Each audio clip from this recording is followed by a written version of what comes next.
사회, 4차원 지구의 사회는 어떤가요? 현재의 모든 체계가 사라지고 모든 조직들도 사라지고 그곳을 채웠던 인류들도 사라지고 없답니다. 종교단체들 역시 사라지고 없습니다.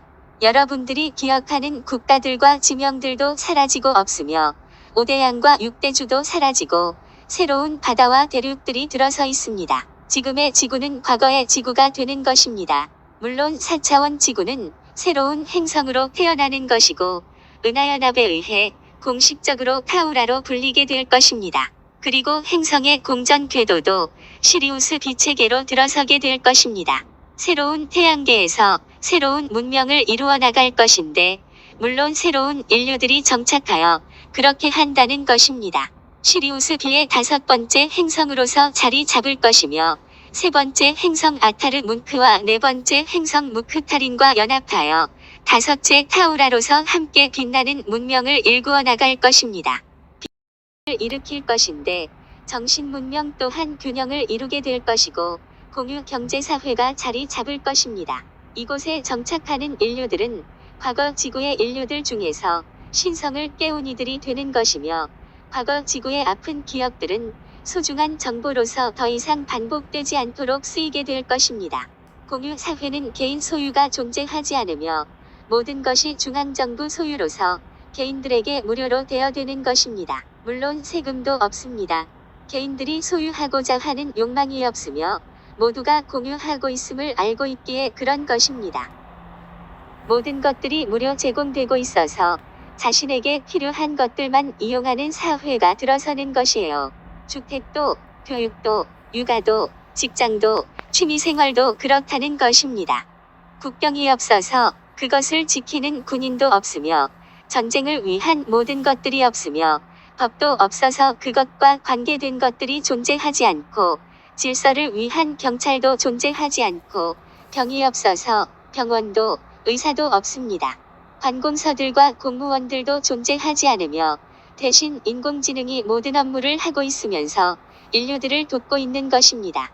중요한 안건들은 위원회에서 결정하는데 위원들은 의식 상승한 존재들이 자리하고 있어서 인류들과 사회가 잘 소통할 수 있도록 조언들을 아끼지 않고 하는 것입니다. 어디에서도 불일치나 불협화음이 있지 않으며 조화만이 있답니다. 위원회의 위원들은 인류들을 위한 봉사를 기쁜 마음으로 하는 것이고 무임금으로 봉사하는 것이에요. 사회는 디지털 사회로서 모든 시스템이 인공지능에 의해 활성화되어 있고 인류들은 특급 서비스를 받으면서 정신수양에 집중하게 되는 것입니다. 인류들은 자기 구상 자동차와 전동차를 이용해서 이동할 것이고 소형 비행정을 통해 대륙을 이동할 것입니다. 이웃에 갈 경우에는 걸어가거나 날아다니는 킥보드를 타고 다닐 것이에요. 식생활은 간편식을 하는데 육류가 아닌 채식 위주가 될 것이며 우주인들이 먹는 합성 음식들이 많이 있어서 그것을 주로 먹고 싱싱한 채소류들은 직접 재배해서 먹기도 한답니다. 수경 재배나 토양 재배를 번갈아 하여 자신의 식성에 맞추는 것입니다. 의생활은 많은 옷장과 많은 옷걸이들이 필요치 않은데 소량의 옷으로 전 인생을 지낼 수 있기 때문입니다. 먼지와 때가 없어서 빨래할 일이 없으며 스스로 정화하는 기능이 있어서 세탁 염려가 없답니다. 그리고 디자인은 스스로의 창조력에 의해 적용시켜서 패션 창출을 하기 때문에 많은 옷이 필요치 않다는 것이고 신발과 액세서리들 역시 그렇다는 것이에요. 주택은 개인 취향에 맞춰 제공되며 인테리어 역시 그러하고 정원은 스스로 가꾸어가는 것입니다. 평수는 제한이 없지만 그렇게 크고 넓은 것을 원하지 않습니다. 바로 소유욕이 없기에 그런 것입니다. 모두가 공유하고 있다는 것을 알기 때문이에요. 여러분들은 아파트와 빌라, 대저택들을 선호하시지만 이곳은 그렇지 않는데 목재, 벽돌이나 콘크리트, 철골로 건축하지 않고 반투명한 재질로 지으며 돔형 스타일로 한다는 것이에요. 집 내부에서 밖이 보이므로 창이 필요치 않답니다. 빛의 굴절을 이용한 기술로 밖에서는 안이 보이지 않도록 하였습니다. 조명은 자동 조절되어 편리하게 되어 있습니다. 2개의 태양과 4개의 달로 인해 어둠은 없으나 생활 패턴을 위해 인위적인 밤을 조절하여 잠을 잘 수 있도록 하였습니다.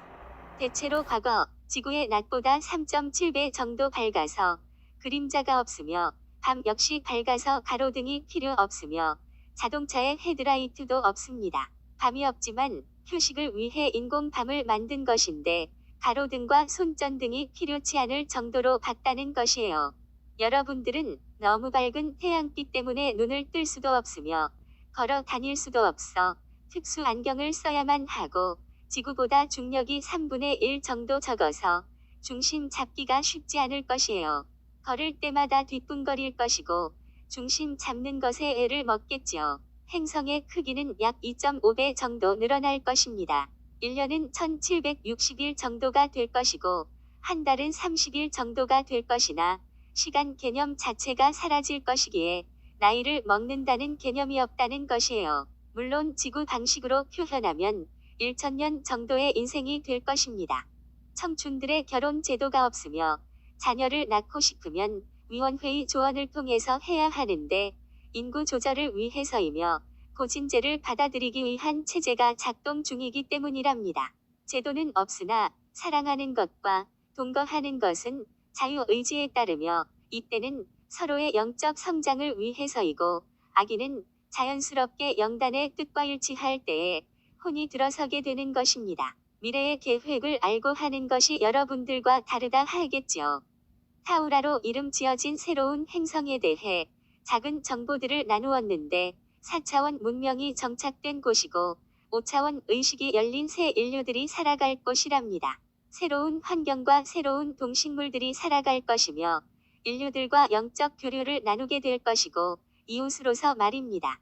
여러분들 중에서 이곳에 가는 이들은 이곳에 맞는 육체들을 제공받을 것인데 지구와는 좀 다르다고 해야겠지요. 평균 2.5m에서 3m의 키를 갖게 될 것이고 하나로 통합된 언어를 사용할 것이에요.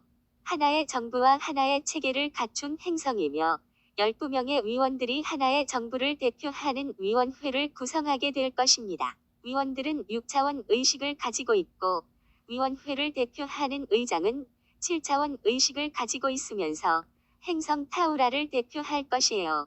행성은 12개 지역으로 나뉠 것인데 각 지역마다 그곳을 대표하는 위원회가 있을 것이고 12인의 원로들이 봉사할 것입니다. 지역위원회의 의장들이 중앙위원회를 구성하게 되는 것입니다. 행성 타우라는 현재 지구에서 분리되어 시리우스 B 시스템으로 이동하여 가는데 순식간에 이루어지기 때문에 전혀 눈치챌 수 없으며 타우라는 거품지대로 둘러싸인 채로 이동할 것입니다.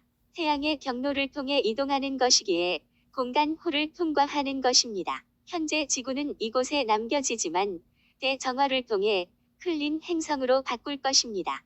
한동안 비거주 행성으로 남겨둘 것이지만 차후에 씨앗 뿌리기를 통해 새로운 인류들이 살아갈 행성으로 만들 것입니다. 어둠의 세력들과 추종 인류들은 분리시켜 3D 행성으로 보낼 것인데 상승이 멈춘 에너지가 고갈되어 중력이 사라지는 행성이 될 것이에요. 물론 현재 지구에서 떨어져 나갈 행성이 되는 것이고 사전에 저들에게 전해준 메시지에 들어있는 내용입니다. 행성 니비루와 전투 위성 니비루는 지구를 분리시키는 데 일조하게 되는 것이에요. 12개의 진동 영역으로 나뉜 현재의 지구를 각 진동 영역들을 분리시켜서 12개의 지구로 나누는 것입니다. 각 지구들은 정해진 지역으로 이동하여 갈 것이고 새로운 별자리들에 정착할 것이며 새로운 은하계들에 들어가 정착하게 될 것인데 이미 홀로그램 매트릭스는 그곳에 정착시켰답니다. 12진동 영역으로 나뉘게 되는 인류들을 이동시키기만 하면 됩니다. 태양계 전체를 이동시킨 경우도 있는데 필요에 의해서이며 가장 현실 세계인 대우주는 컴퓨터 시뮬레이션으로 설계되어 있는 곳입니다. 우리는 원형 테이블 중앙에서 바라보고 있습니다. 게임을 설계한 설계자들인 우리는 각 파트마다 그곳에서 활동하고 있는 유저들인 여러분들에게 최상의 서비스를 제공하고 있는 것입니다. 여러분들은 인생을 무엇이라고 보십니까? 정말로 100세를 끝으로 모든 것이 종료된다고 보시나요? 아니면 천국에 가거나 지옥에 간다고 보시나요? 왜 여러분들은 스스로 신임에도 불구하고 유한한 물질 인생을 살아오고 있었나요? 여러분, 신은 무엇인가요? 여러분들이 알고 있는 허접한 신을 이야기하는 것이 아닙니다. 진실한 신은 어떨까요? 여러분들은 이곳에서부터 스스로에게 질문들을 하면서 진실을 향해 다가가는 것입니다. 비록 지금은 작고 허접하다 하여도 자신에 대한 믿음을 잃지 않는다면 그 단계에 맞는 적절한 답을 찾아간다는 것입니다. 매미가 유충에서 껍질을 벗고 비상하는 것처럼 자신을 구속하고 있던 두터운 물질이라는 껍질을 벗고 크고 가벼운 새로운 존재로서 비상하는 것이에요. 질문에 대한 답은 외부에 있는 것이 아니라 자신의 내면에 있음을 아시고 끊임없이 질문하고 답을 찾으셔야 합니다. 실수하고 왜곡되어도 두려워하거나 실망하지 마시기를 바라는데 성장통을 겪는 것이랍니다. 아픈 만큼 큰다고 하지요. 자연의 법칙이 성장을 이끌어주는 것이에요. 껍질을 벗을 때마다 아픔을 겪습니다. 그리고 성장하는 것입니다. 공유 경제사회는 물질의 껍질을 벗고 첫 단계의 비상을 하는 인류들이 정착해서 살아갈 사회랍니다. 껍질을 벗지 못하고 번데기 상태로 있거나 애벌레 상태로 있다면 갈 수 없는 것입니다. 첫 번째로 껍질을 벗고 비상하는 인류들이 공유 경제사회가 펼쳐지는 4차원 지구로 들어갈 것이고 이들에 의해 깨어나 두 번째로 껍질을 벗는 인류들도 들어갈 것이며 최종 성장통을 겪으면서 세 번째로 껍질을 벗는 인류들도 들어갈 것입니다. 그렇지 못하고 애벌레 단계에 머물고 있는 인류들은 껍질을 벗을 수 없는데 아직 그 단계에 진입한 것이 아니기 때문이며 다음 단계를 겪어야만 기회가 온다는 것입니다. 현재 지구에서의 과정은 이번이 마지막이며 다음 단계는 각각 분리되는 지구에서 시작될 것이에요. 그곳에서 다음 단계의 경험들을 할 것이고 그렇게 새로운 여정들이 기다리고 있다는 것입니다. 우리가 지구를 12종류의 행성으로 분리시키기로 한 것은 다양성을 간직하기로 한 것이고 뒤를 이어서 다음 단계들이 진행될 수 있도록 한 것입니다. 신이 선택한 우주들과 체험의 영역들이 계속해서 연결되도록 한 것이에요.